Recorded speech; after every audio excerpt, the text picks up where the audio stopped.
Así que les pido si pueden acompañarme. Señor, te damos gracias, Dios, por tu amor, Señor, por nosotros, eh, por este día, Señor, que estamos reunidos, Señor, como iglesia, Dios, recordando, Señor, lo que tú has hecho por nosotros. Señor, hoy justamente queremos hablar de eso, Señor, de tu obra, Dios, que tú hiciste, Señor, en tu gracia, Señor, y que hoy podemos recordar, Señor, realmente. Muchas veces olvidamos, Señor, por qué estamos reunidos cada domingo, Señor, pero es para celebrar, Señor, lo que tú has hecho, Señor. Dios, te pido que podamos tener una mente consciente, Señor, de eso, entender, Señor, que es tu palabra, Señor, predicada, Dios, y pedirte, Señor, que obres en nosotros, Señor. No depende de mí, ni depende del que escucha, sino de ti, Señor, que haya un cambio, Señor, en nuestras vidas, Señor.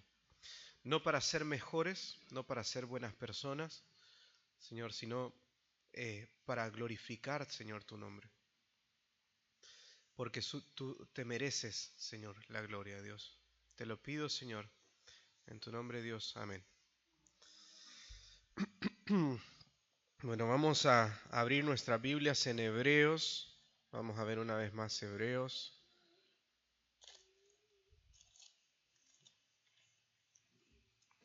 Ando un poco mal de la garganta, así que me van a disculpar.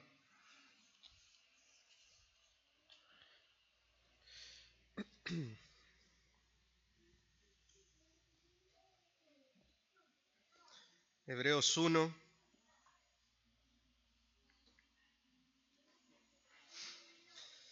Y quisiera preguntarles antes de comenzar si alguna vez han tenido esta oportunidad, seguramente sí, en la que están con un grupo de personas, con un grupo de amigos y están hablando entre todos y ustedes están explicando algo y nadie entiende. Y nadie entiende y todos no saben qué es lo que estás diciendo. Y viene un amigo con, con amor, con cariño y dice, yo le voy a ayudar. Y entonces empieza a explicarlo y no dice tampoco lo que nosotros queríamos decir, ¿no? Entonces, ¿qué pasa? Al final no se entendió el mensaje. Y ese problema viene principalmente de nosotros mismos, porque el mensaje no estaba bien dado. Yo quiero que pensemos en esto, en lo importante que es dar un mensaje de la manera correcta. Tal vez en una reunión de amigos nosotros no estamos contando algo tan importante. Pero ¿qué pasaría si estamos dando una nota en el periódico, ¿no? Donde toda la gente va a escuchar lo que decimos? ¿Qué pasa si estamos exponiendo algo? ¿Qué pasa si estamos defendiéndonos ante una causa? Queremos que nuestro mensaje sea claro. ¿Por qué? Porque sabemos que es un mensaje importante. Hoy vamos a hablar del mensaje más importante de las Escrituras y por lo tanto la forma de dar el mensaje debería de ser lo mejor posible. Y no estoy hablando de cómo yo me voy a parar a dar un buen mensaje ahora, de que tengo que hacerlo lo mejor posible, sino de cuál es ese mejor mensaje y quién es el mejor en dar ese mensaje. Vamos a leer en Hebreos 1, del 1 al 3. Hebreos 1, del 1 al 3. Dice, Dios, habiendo hablado hace mucho tiempo, en muchas ocasiones y de muchas maneras, a los padres por los profetas, en estos últimos días nos ha hablado por su Hijo, a quien constituyó heredero de todas las cosas, por medio de quien hizo también el universo. Él es el resplandor de su gloria y la expresión exacta de su naturaleza, y sostiene todas las cosas por la palabra de su poder. Después de llevar a cabo la purificación de los pecados, se sentó a la diestra de la majestad de Dios en las alturas. Sé que para muchos ahí termina con una coma y continúa, dependiendo de qué versión de la Biblia tengan. En otras versiones ahí hay un punto. Yo quise detenerme ahí porque quiero enfocarme en la idea central de esta parte, ya que si me adelanto un versículo más, tendría que adelantarme unos cuantos versículos más para poder completar la idea. y no tenemos el tiempo para hacerlo. Este sermón yo lo he llamado el Hijo de Dios, y la idea central de este sermón es que el Hijo de Dios es el medio, el mensaje, la obra y la gloria de Dios mismo. Lo repito una vez más, la idea central de este mensaje es que el Hijo de Dios es el medio, el mensaje, la obra y la gloria de Dios mismo. Para lo cual vamos a ver 3 puntos según estos 3 versículos. Uno es que el Hijo es el Hijo como profeta de Dios, el Hijo como Dios y el Hijo como Salvador y Rey. Vamos a ver primeramente este primer punto, el Hijo como profeta de Dios. Dice el versículo 1 y lo leemos una vez más. Dios, habiendo hablado hace mucho tiempo, en muchas ocasiones y de muchas maneras a los padres por los profetas en estos últimos días, nos ha hablado por su Hijo. Primeramente, Dios ha hablado. Lo primero que vemos es que Dios ha hablado. Y la razón por la cual nosotros nos comunicamos es porque Dios se comunica. En lenguaje se establecen vínculos y por tanto, cuando Dios habla, suceden cosas. Ya vamos a tener tiempo para meternos un poco más en lo que esto significa, pero enfoquémonos primeramente en que Dios ha hablado. Es decir, que Dios necesita comunicarse, aunque no necesita necesariamente a las personas para comunicarse. No es que Dios necesita tener personas para entonces poder comunicarse con alguien, sino que Él en su esencia ya se comunica y tiene comunión por la eternidad. Recordemos que Dios es un Dios trino, y eso significa que las 3 personas en la Trinidad han tenido relación entre ellos o entre Él mismo, porque es un solo Dios, por la eternidad. De manera que Dios no necesita, pero Dios ha querido aún así comunicarse con las personas. Dios lo ha hecho así a través de la historia y de diversas maneras. Ahora, en teología nosotros conocemos el concepto de revelación general. Revelación general significa cuando Dios ha hablado indirectamente. Es decir, que Dios ha hablado a través o se ha comunicado a través de las cosas creadas. ¿Sí? Que toda la creación habla de quién es Dios. Ahora, este texto no nos habla de esto, sino que nos está hablando de otro concepto, que es cómo Dios se ha comunicado directamente, a lo cual nosotros conocemos como la revelación especial de Dios. O sea, que Dios ha hablado, que Dios ha dicho algo directamente. Y a diferencia de la revelación general, cuando Dios habla directamente, hay algo diferente en las cosas que Dios ha dicho. Es importante entender esto porque Dios ha querido darnos esta revelación. ¿Por qué? Para que podamos conocerle y para que podamos ser salvos. De manera que Dios ha hablado a las personas en un acto de misericordia. Dios nos ha hablado en un acto de favor, de gracia. La Biblia es una muestra de bondad al ser humano y ha sido cada vez que Dios ha hablado. Ha sido así cada vez que Dios ha hablado. Ahora bien, el texto nos dice que Dios ha hablado desde hace mucho tiempo, de muchas maneras. En otra traducción diría en muchas porciones o en muchas cantidades y de muchas formas por medio de los profetas. Y a diferencia de lo que muchos entendemos por profeta, a veces existe esta idea vaga de que el profeta es una persona que adivina el futuro. Bueno, esto no es un profeta, eso es un adivino, ¿sí? Bueno, o cosa que obviamente no existe alguien que adivine el futuro. La Biblia cuando nos habla de un profeta, nos está hablando de alguien de un mensajero, de alguien que habla trayendo el mensaje de Dios, ¿sí? Eso es un profeta, es un mensajero, una persona que Dios usa según sus planes para dar un mensaje. Y de esta manera, Dios habló a Israel durante mucho tiempo. Por eso dice a los padres, a Israel. Dios habló a Israel durante mucho tiempo, les escribió en tablas, les habló en sueños, usó hombres, animales, ángeles, canciones, libros de historia, de filosofía, de poesía, libros narrativos y de muchas otras maneras. Dios ha hablado de diversas maneras. Pero hoy, dice el texto, pero hoy Dios nos ha hablado a través de su Hijo. Y primeramente quiero que respondamos la siguiente pregunta es, ¿quién es el Hijo? ¿Quién es el Hijo? Para muchos debe ser muy obvio, pero vale la pena responder y que profundicemos en lo que esto significa. En esta revelación especial, que Dios nos ha dado, o sea, en la Biblia, Él nos ha dado a conocer que Él es un Dios trino.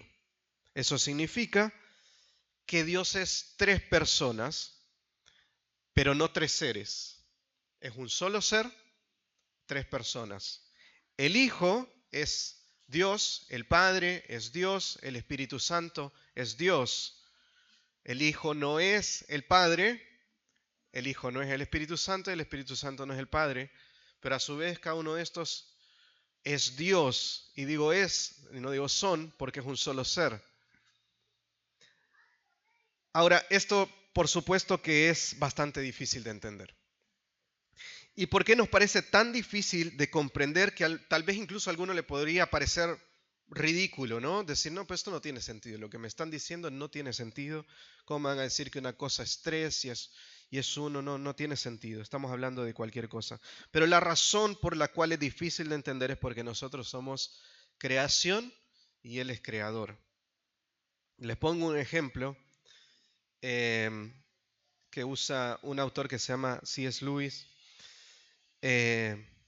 Y en realidad es usado bastante en las matemáticas para entender las dimensiones. Si ustedes piensan en un cuadrado, tiene dos dimensiones, ¿no?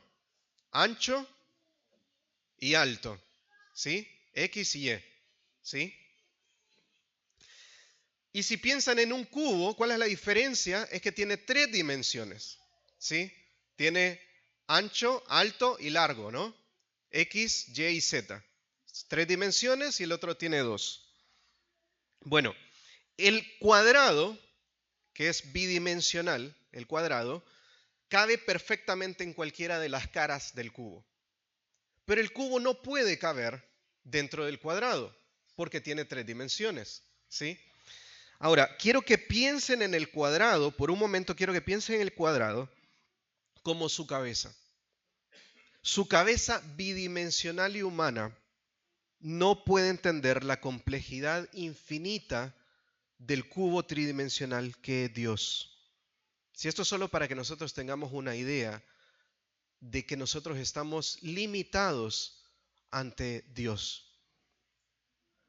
Podemos hacernos una idea, pero no podemos entender a Dios en muchos aspectos. El ser humano cree que por su razonamiento entiende todo, cree que su razonamiento es el Dios de este mundo. Pienso, luego existo, decía Descartes. Y luego de esto, todos los filósofos en la historia se pararon a aplaudirle porque con dicha frase estaba sentando las bases del racionalismo humano.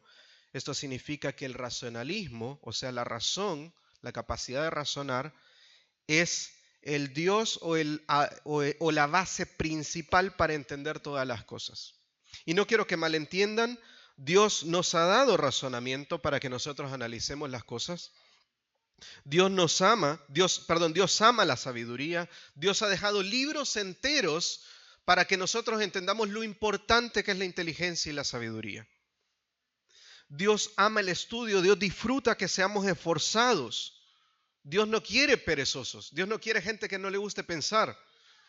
Dios ha creado todas las leyes naturales y poco a poco el ser humano las ha ido descubriendo. Dios ha capacitado a los hombres, a las personas, para que podamos vivir en su creación, pero Él es el creador.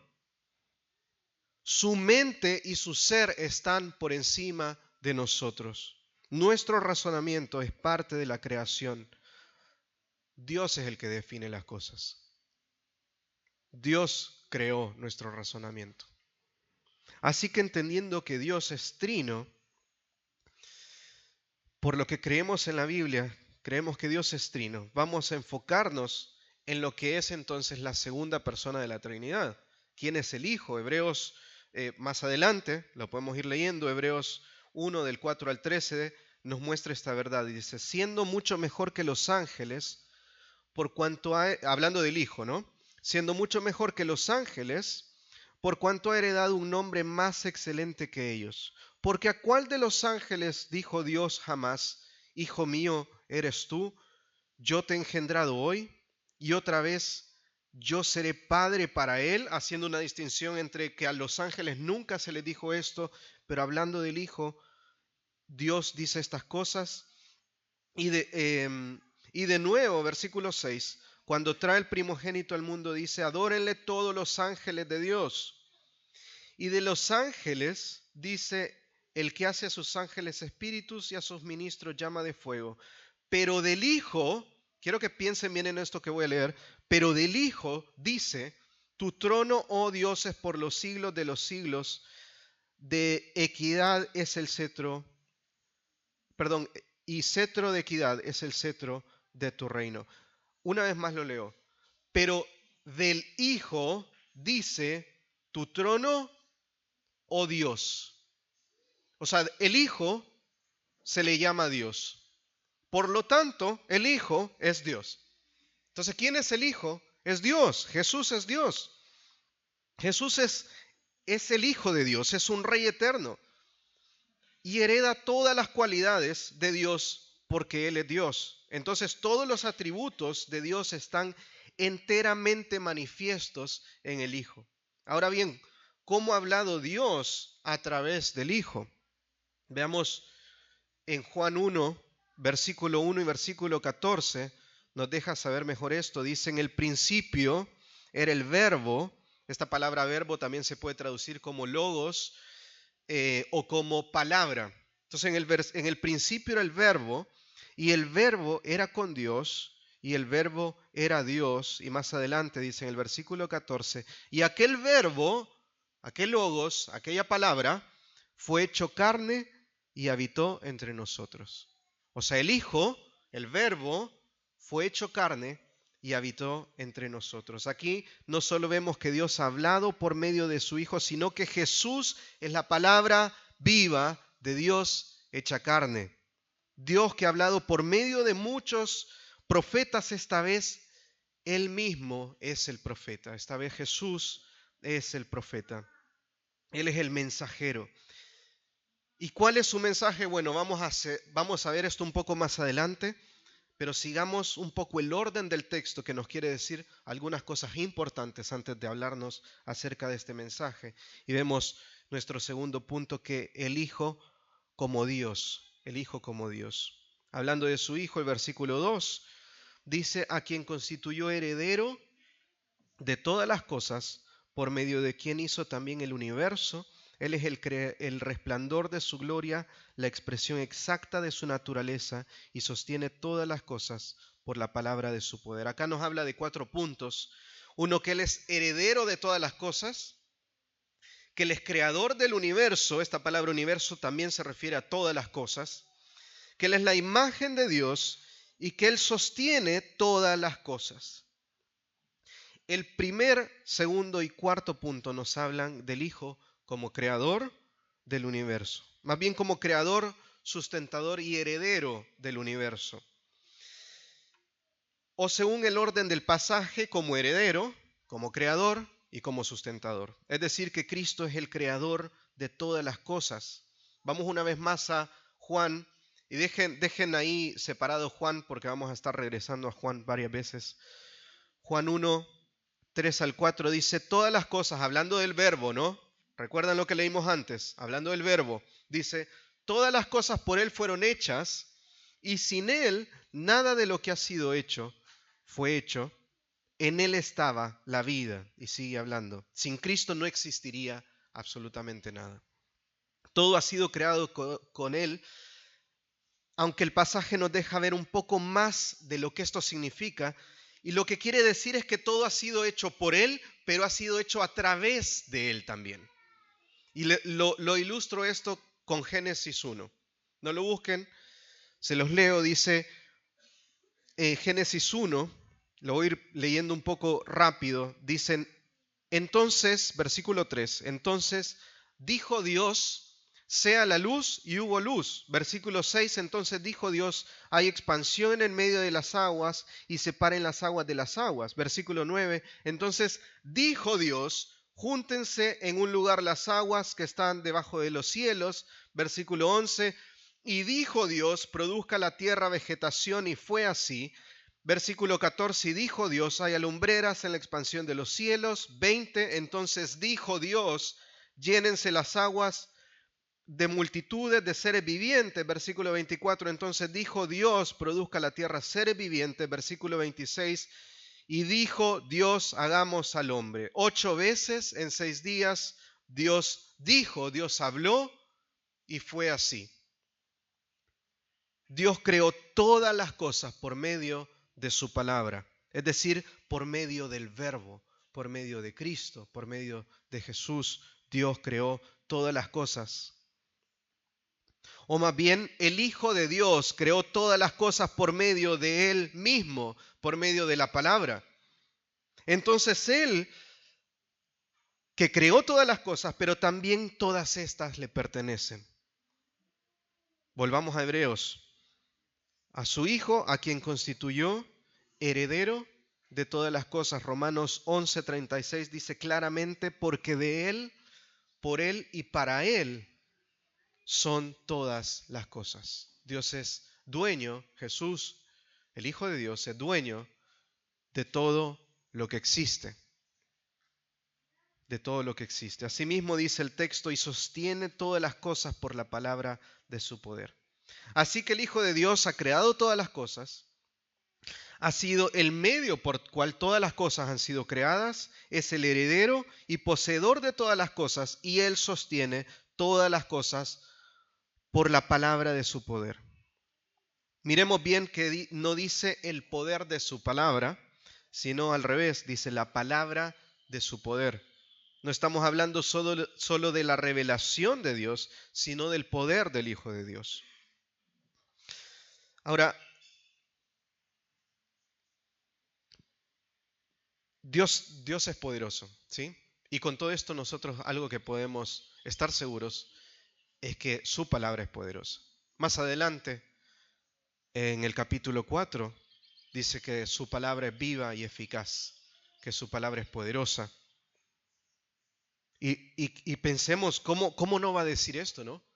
Si Él ha creado todas las cosas por medio de su palabra y por todas las cosas sostienen por medio de su palabra, si Él mismo es la palabra de Dios hecha carne, ¿cómo su palabra no es poderosa? ¿Cómo no temer ante su palabra? Por su palabra fueron creadas todas las cosas. ¿Cuánto más poder tiene Dios para escudriñar nuestros corazones? Para conocernos. ¿Cuánto más poder tiene Dios para cambiar el corazón de una persona? Su palabra es poderosa y por eso predicamos cada domingo y buscamos que la predicación expositiva sea, que significa la predicación expositiva, que es lo más fiel al texto posible, sea lo más parecido que podamos a lo que Dios ha querido decir, porque confiamos que su palabra tiene poder. Nosotros no creemos que nos reunimos los domingos para escuchar un culto atractivo y cantar canciones lindas y después hacer la verdadera tarea en grupos pequeños o en sesiones de consejería. No creemos eso.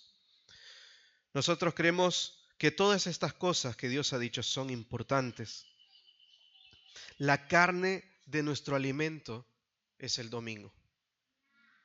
Aquel a quien tenemos que dar cuenta está presente en su palabra y somos exhortados cada domingo o animados por Él. Y entre más fiel sea el sermón, mejor para nosotros. Ahora, si se fijan, si venían siguiendo la lectura del texto, parece como que si me salté un versículo, ¿no? Hablé que Dios sustenta todas las cosas, de que Dios ha creado todo, de que es heredero, pero parece que me salté algo. Y realmente si yo lo hubiera escrito, no diciendo que yo lo escribo mejor, al contrario, pero si yo lo hubiera escrito, por mi lógica de pensamiento, yo hubiera escrito de la siguiente manera. El Hijo creó todo, Él sustenta todo, Él es heredero de todo, ¿no? Pero en este texto nos propone otra organización y en medio de hablar de que Dios es heredero de todo y ha creado todas las cosas, el texto dice, Él es el resplandor de su gloria y la expresión exacta de su naturaleza. En el medio de hablarnos de su autoría y de su obra sobre las cosas creadas, nos dice que Él es el resplandor de la gloria de Dios, porque a diferencia del texto de Romanos que vimos antes, en este texto nos quiere hablar particularmente de Cristo. No nos olvidemos una cosa, todo el texto que hemos estado leyendo no nos está hablando directamente de Cristo. Si le prestamos atención a la forma en la que está escrito, a la gramática, no nos está hablando directamente de Cristo, nos está hablando del Hijo de Dios.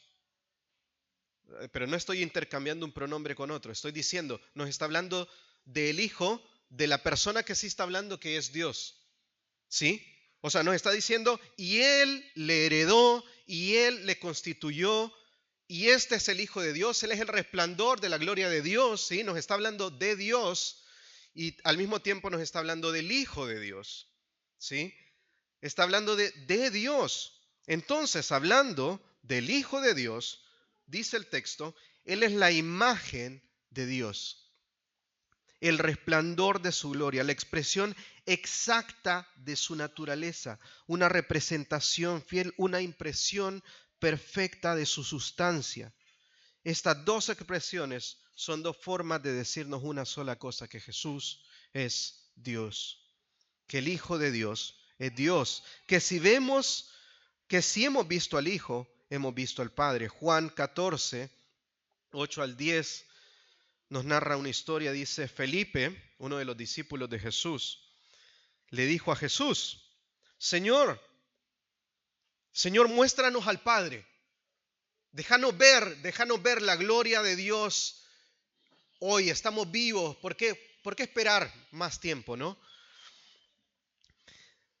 Y no basta, dice Felipe, muéstranos al Padre y ya está. No le convencía tal vez Jesús, ¿no? Muéstranos al Padre y no basta. Jesús le dijo, tanto tiempo he estado con vosotros y todavía no me conoce, Felipe. El que me ha visto al Padre. ¿Cómo dices tú, muéstranos al Padre? ¿No crees que yo estoy en el Padre y el Padre en mí? Las palabras que yo os digo no las hablo por mi propia cuenta, sino que el Padre que mora en mí es el que hace las obras. Felipe no entendía. ¿Acaso este Jesús, hecho hombre, es el resplandor de la gloria de Dios? Un poco más adelante, en Juan 1:14 dice, del texto que veníamos leyendo, Juan 1:14 dice, y aquel verbo fue hecho carne y habitó entre nosotros, y vimos su gloria, gloria como la del unigénito del Padre, lleno de gracia y de verdad. Si bien Juan, si nosotros recordamos la historia de los evangelios, si bien Juan fue uno de los discípulos que estuvo en la transfiguración de Cristo y pudo ver a Cristo en toda su gloria, en este versículo no nos está hablando de eso. Nos dice, y vimos su gloria, nos está hablando, claro que vimos la gloria de Dios a través de Jesús, pero lleno de gracia y de verdad, es decir, que los atributos de Dios, su gracia y su verdad, estaban manifestados en Cristo. Y eso es lo que Juan pudo ver. Jesús es la gloria de Dios. La gracia y la verdad de Dios estuvieron al 100% en Jesús todos los días de su caminar en la tierra. En Él resaltan los atributos de Dios. Por Él podemos ver su gracia. Él es la verdad de Cristo. Lucas 9, 32 al 35, donde sí vemos la transfiguración, vemos a Jesús manifestándose finalmente en toda su gloria, y en aquel momento se escucha la voz de Dios que dice, este es mi Hijo, mi escogido, a Él oíd. Dios quiere que oigamos al Hijo. ¿Por qué? Porque Él es la palabra, Él es el Hijo, Él es el profeta de Dios. Él es el mensaje de Dios. Y ahora sí, finalmente veamos de qué es este mensaje que nos habla el mensajero fiel, que es Cristo. Último versículo, última parte del versículo 3 dice, después de llevar a cabo la purificación de los pecados, se sentó a la diestra de la majestad en las alturas. Aunque nos está hablando de algo propiamente de Jesús, continuando con esta introducción al libro de Hebreos, recordemos que estamos en los primeros versículos de Hebreos, y más adelante va a seguir ampliando este texto, esta idea del mensaje de Cristo va a seguir hablando mucho más. Aquí vemos ya un resumen en una simple oración. La purificación de nuestros pecados y posteriormente su lugar sentado a la diestra de la majestad en las alturas. Su mensaje consiste en dos cosas. Primero, la purificación de los pecados. Hablamos en el sermón anterior de esto, ¿no? Aquel, aunque vale, tal vez debamos tomar el tiempo para explicarlo una vez más. Él muere ahí porque es el sacrificio necesario. Recuerdan esto, ¿no? El sacrificio necesario. La Biblia dice que la paga del pecado es muerte. O sea que el castigo por nuestra rebelión es la muerte. Una rebelión contra Dios. Malas noticias. Tenemos una deuda infinita contra Dios. Después de todo lo que hemos visto acerca de quién es Dios, de su gloria, de su poder, que Él ha hecho todas las cosas, que nosotros somos simplemente creación de Dios. Si nosotros pecamos, pecamos contra ese Dios. Ofendemos a ese Dios, nos rebelamos contra ese Dios. ¿Podemos seguir pensando que nuestras ofensas contra Él son insignificantes? ¿Que nuestras buenas obras, supuestas buenas obras, valen algo? No valen nada. No valen nada, no importa lo bueno que seas, no vale nada. No vale nada. Porque no es una ofensa contra otra persona, es una ofensa contra Dios, contra el Dios eterno. Pero alguno dirá, bueno, ¿acaso Dios no es amor? Dios no es amor, ¿cómo un Dios va a hacer eso? ¿Cómo Dios no va a perdonarnos? Ahora, sí, es verdad, Dios es amor, pero el amor no exonera la injusticia. El amor no hace que la justicia sea inválida. Dios no puede dejar de ser justo, Él debe castigar el pecado, o más bien al pecador por sus crímenes contra un Dios santo e infinito. No obstante, sí es verdad también que Dios es un Dios de amor y que Él quiere perdonar. Y entonces, ¿cómo lo resolvemos? ¿O cumplimos la justicia de Dios o cumplimos el amor de Dios? Bueno, nosotros no podemos resolverlo. Pero Dios sí puede resolverlo. Juan 3, 16 al 21, Dios nos muestra cómo Él resolvió este problema. Dice, porque de tal manera amó Dios al mundo. No dice que dejó los pecados de lado, ¿no? Sino que dice que dio a su Hijo unigénito para que todo aquel que en Él cree no se pierda, mas tenga vida eterna. Porque Dios no envió a su Hijo al mundo para juzgar al mundo, sino para que el mundo sea salvo por Él. El que cree en Él no es condenado, pero el que no cree ya ha sido condenado, porque no ha creído en el nombre del unigénito de Dios. Y este es el juicio, que la luz vino al mundo, es decir, Jesús vino al mundo, y los hombres amaron más las tinieblas que la luz, pues sus acciones eran malas, porque todo el que hace lo malo odia la luz y no viene a la luz, para que sus acciones no sean expuestas. Pero el que practica la verdad viene a la luz, para que sus acciones sean manifestadas, que han sido hechas en Dios. En Jesús Dios cumplió su justicia y al mismo tiempo nos amó y nos perdonó. No por algo que nosotros no podemos dejar la paga como si no importara. Sí, la ofensa está hecha y alguien tiene que pagar. Pero en Jesús nosotros tenemos perdón. ¿Por qué? Porque Él pagó nuestra deuda. Él pagó en lugar nuestro. Entonces, Él es el mensajero, Él es el mensaje, Él es el sacerdote, Él es el sacrificio. Él es el que vivió la vida por nosotros. Él es el rey. Él ha hecho todas las cosas.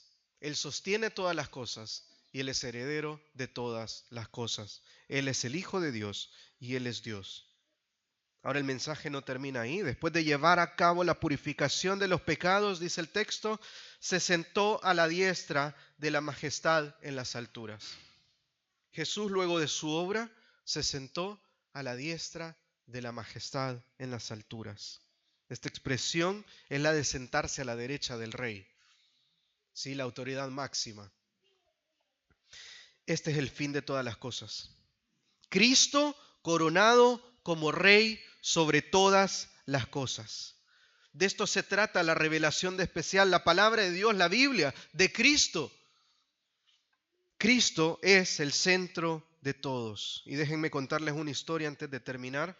Lucas 24:13. Lucas 24:13, y con esto terminamos. Quiero que pensemos en esto, como Cristo es el centro de todas las escrituras. Dice, y he aquí que aquel mismo día, esto sucede después de 3 días que Jesús ha muerto, y he aquí que en aquel mismo día dos de sus discípulos iban a una aldea llamada Emaús, que estaba como a 11 kilómetros de Jerusalén, y conversando entre sí,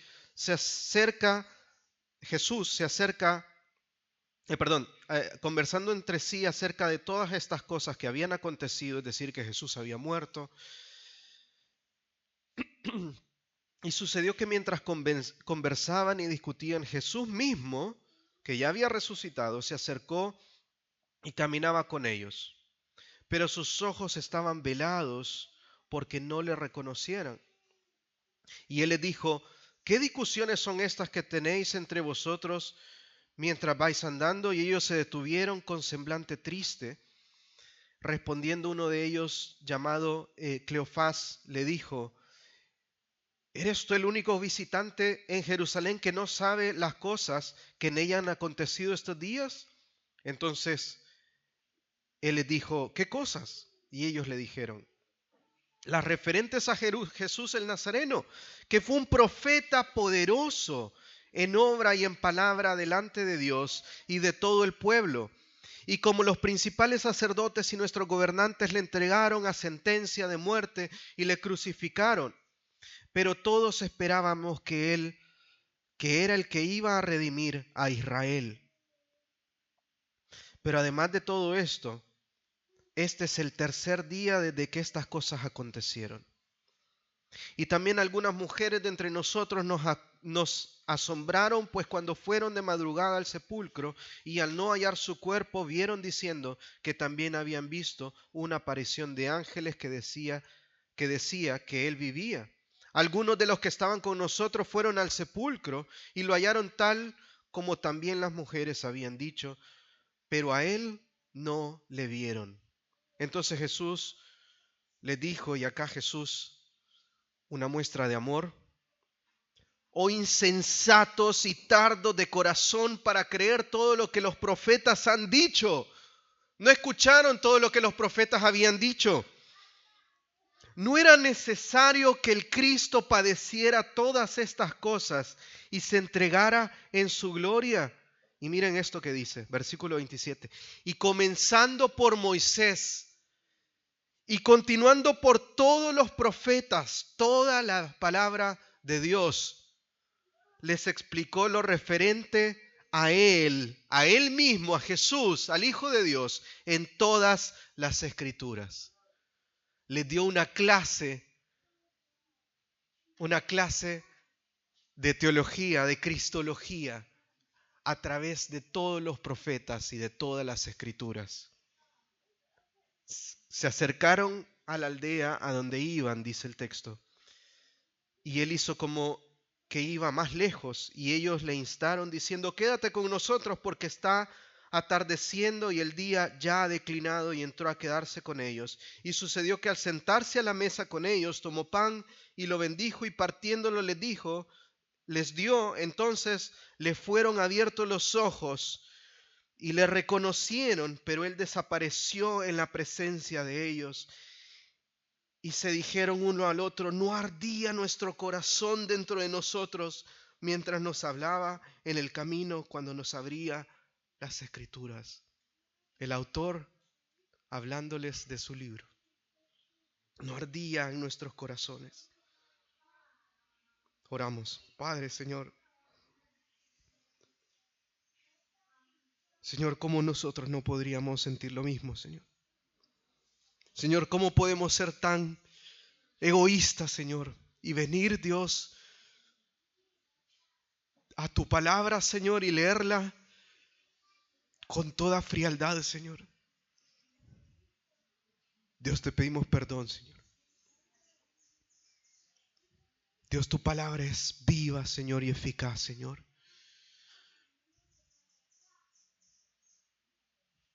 Somos nosotros los que venimos con un corazón correcto, Señor, ante ti, Dios. Pero encontramos gracia nuevamente en ese mensaje, Señor, de que en Jesús, Señor, hemos podido ser limpios de nuestros pecados, Señor. Y tenemos entrada libre y gratuita, Señor, ante el trono de la gracia. Señor, gracias por tu obra por nosotros. Gracias por el mensaje, gracias por llevar a cabo toda la obra, por ser Dios, por ser el mensaje, por ser el mensajero, el sacrificio por nosotros, el que entrega el sacrificio, el abogado que nos defiende, el que vivió nuestra vida, el que puso obras para que andemos en ellas, una herencia incorruptible, eterna. Señor, gracias porque eres todo, Señor. Eres todo, Señor.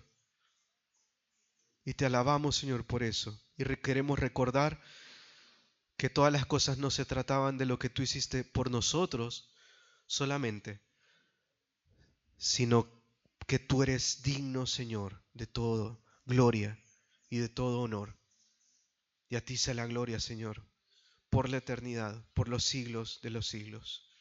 Amén.